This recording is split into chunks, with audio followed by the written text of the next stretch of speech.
Hello बच्चों, विद्या centre में आपका फिर से एक बार स्वागत है। आज एक्सरसाइज 3.3 से क्वेश्चन नंबर 1 यहाँ पर सब्स्टिट्यूशन मेथड से मैं आपको सिखाऊंगा।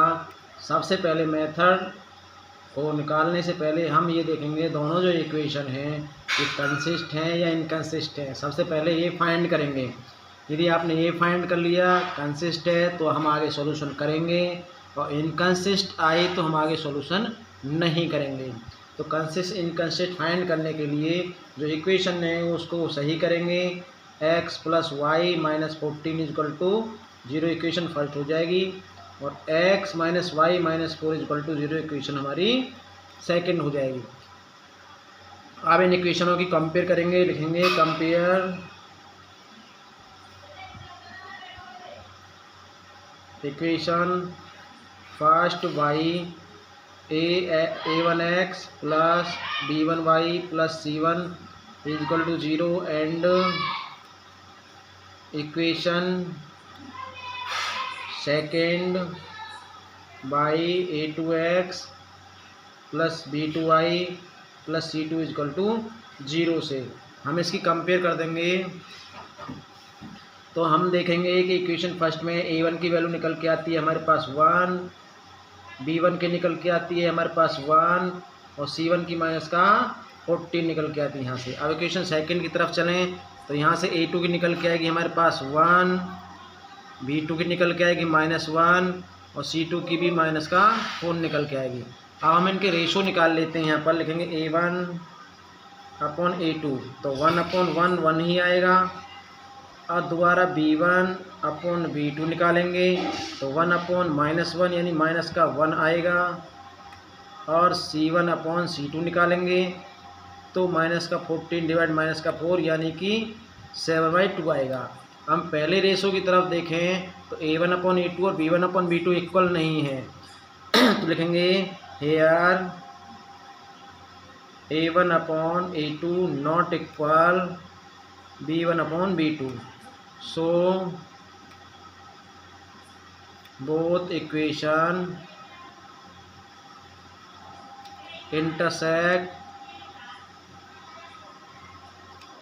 each other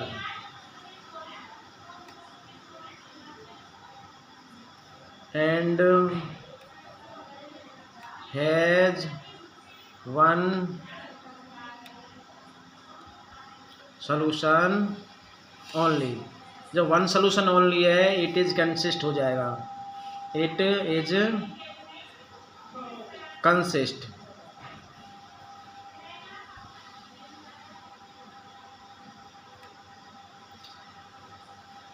अब हम इसको सॉल्यूशन करेंगे। देखो कंसिस्ट आ जाएगा तो हम करेंगे, इनकंसिस्ट आएगा तो हम नहीं करेंगे। ठीक है, अब हम इक्वेशन फर्स्ट और इक्वेशन सेकंड को लिखेंगे x plus y minus 14 equal to 0, ये हमारी इक्वेशन फर्स्ट थी, और x minus y minus 4 equal to 0 हमारी इक्वेशन सेकंड थी। अब हम इक्वेशन फर्स्ट को कन्वर्ट करेंगे, या तो x में कर लेंगे या y में कर लेंगे। मैं बताऊंगा कि कौन सा इजी मेथड रहेगा। देखो इक्वेशन फर्स्ट और इक्वेशन में देखेंगे कोई भी वेरिएबल का कोफिशिएंट जिसमें नहीं होगा उसको हम चूज करेंगे पहले। तो ना तो यहाँ कोफिशिएंट है कोई भी, ना ही यहाँ है, 1 को छोड़कर। ठीक है ना, तो हम किसी भी इक्वेशन को ले लेंगे। फ्रॉम इक्वेशन फर्स्ट लिखेंगे हम, फ्रॉम इक्वेशन फर्स्ट से लेंगे x plus y minus 14 equal to 0, तो x इजकल टू यहाँ पर y माइनस का हो जाएगा और 14 प्लस का, तो हमारी ये थर्ड इक्वेशन आ जाएगी। अब लिखेंगे पुट इन इक्वेशन सेकंड, ये जो x की वैल्यू है इस इक्वेशन में हम पुट कर देंगे जहाँ भी x है। तो लिखेंगे माइनस का y plus 14 minus y minus 4 equal to 0, तो माइनस वाई माइनस के 2y हो गए, और 14 से 4 माइनस करेंगे तो 10 आएगा इजकल टू 0, तो minus 2y is equal to minus का 10 हो जाएगा, और y इजकल टू -10 डिवाइड -2, तो y की वैल्यू 5 हमारी यहाँ पर निकल के आ जाएगी। अब y की वैल्यू पुट करेंगे, लिखेंगे put y equal to 5 in the equation यहाँ हम थर्ड में पुट कर देंगे, थर्ड में आसानी से निकल जाएगी वैल्यू, जो हमारी इक्वेशन थर्ड बनाई है उसमें पुट कर देंगे तो एक्स की वैल्यू आराम से निकल जाएगी। तो -5 + 14, इसका मतलब हमारा आंसर यहाँ पर 9 आ गया। तो x की वैल्यू 9 आ जाएगी और y की वैल्यू 4 आ जाएगी। तो इक्वेशन को सोल्व करने से पहले हम उसका कंसिस्ट और इनकंसिस्ट फाइंड कर लेंगे। अब नेक्स्ट क्वेश्चन की तरफ चलते हैं। अब नेक्स्ट क्वेश्चन है s - t = 3। तो यहाँ से कन्वर्ट कर लेंगे x - t - 3 = 0, इक्वेशन फर्स्ट। और ये s/3 + t/2 = 6 है, यहाँ पे फ्रैक्शन है तो 2 और 3 का एलसीएम 6 आएगा। 3 का डिवाइड 6 में 2 टाइम, ये 2s + 2 का डिवाइड 3 में 6 में 3 टाइम, ये 3t = 6। अब 6 यहाँ से डिवाइड से मल्टीप्लाई में चला जाएगा, 2s + 3t = 36। तो यहाँ पर इक्वेशन हमारी हो जाएगी 2s + 3t - 36 = 0। अब हम इक्वेशन फर्स्ट और इक्वेशन सेकंड की कंपेयर करके पहले पता करेंगे कंसिस्ट हैं या इनकंसिस्ट हैं। उसके बाद लिखेंगे कंपेयर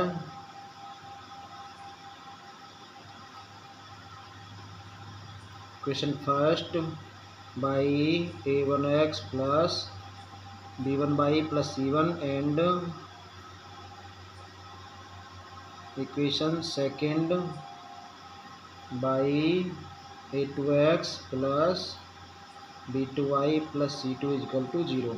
तो हेयर यहाँ जो a1 हो जाएगा हमारा, a1 यहाँ 1 है, b1 -1, c1 -3, a2 यहाँ आएगा 2, b2 आएगा 3, c2 माइनस का 36 आएगा। अब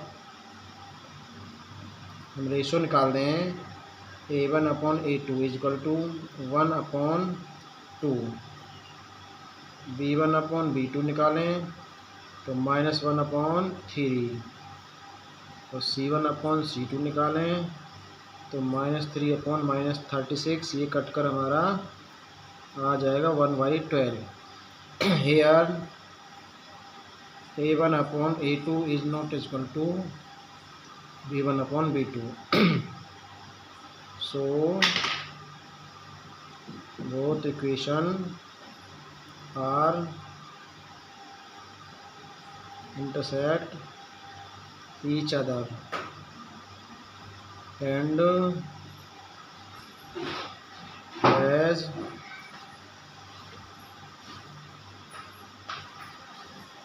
one solution only, then it is consist. जब ये कंसिस्ट है तो अब हम आगे इसको सोल्व करेंगे।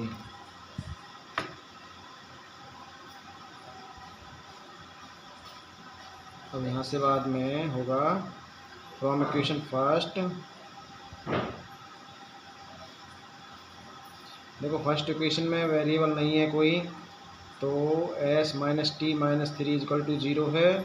तो यहाँ से x की वैल्यू निकाल लेंगे हम, तो t + 3 हो जाएगी, इक्वेशन हमारी सेकंड हो जाएगी। तो ये पुट वैल्यू कर देंगे, यानी सब्सटीट्यूट कर देंगे हम वैल्यू इक्वेशन सेकंड में।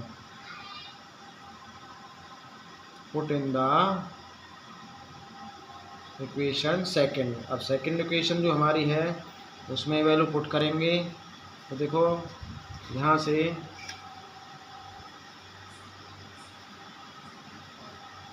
जब वैल्यू पुट करेंगे तो ये होगा, इक्वेशन सेकंड है 2s, तो 2 ब्रैकेट में t + 3 + 3t - 36 = 0।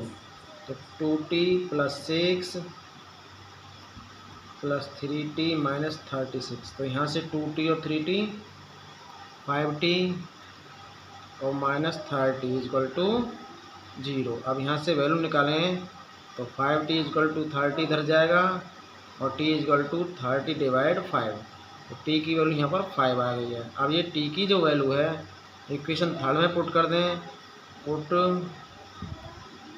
In equation third में t की वैल्यू लगाएंगे तो t की जो s की वैल्यू है निकल के आएगी 5 + 3, यानी s हमारा निकल के आएगा 8। एस और टी दोनों का आंसर आ चुका है।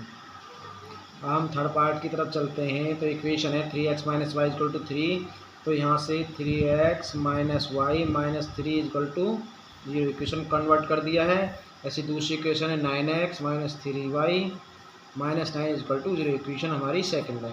तो सब फर्स्ट टाइम हम इनको देखेंगे कंसिस्ट आता है इनकंसिस्ट आती हैं। तो देखेंगे compare by equation, compare equation first by a1x plus b1y plus c1 equal to 0 and equation second by a2x plus b2y plus c2 equal to 0। तो यहाँ देखेंगे हम a1 निकल के आएगा हमारा 3, b1 निकल के आएगा यहाँ से माइनस का 1 और c1 यहाँ से माइनस का 3, a2 यहाँ से निकल के आएगा 9, b2 निकल के आएगा -3 और c2 यहाँ से माइनस का 9। हम इनके रेशो निकाल दें तो a1 अपॉन a2 यानी कि 3/9, इसका वैल्यू 1/3 आएगा। जैसे b1 अपॉन b2 निकालें तो -1 अपॉन -3, ये भी 1/3 आएगा। और c1 अपॉन c2 निकालें तो ये हमारा निकल के आएगा -3 अपॉन -9, तो ये भी हमारा निकल के आएगा 1/3।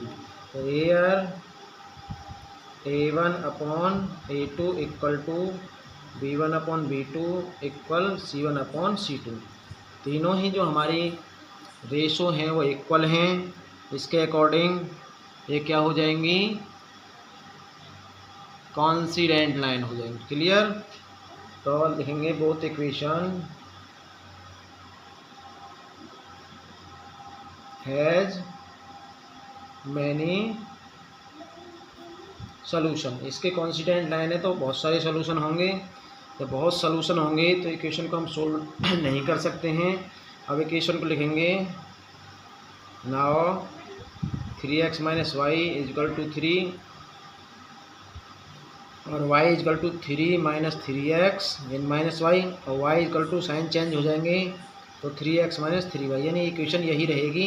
ये इक्वेशन वो इक्वेशन दोनों सेम ही हैं, इसलिए कॉन्सिडेंट लाइन वो होती है जो एक ही लाइन दूसरी लाइन पर आ जाए तो इसके बहुत सारे सोल्यूशन होते हैं। अब हम इसको इक्वेशन को आगे सोल्व नहीं कर सकते हैं, इसको हमें यहीं छोड़ना पड़ेगा।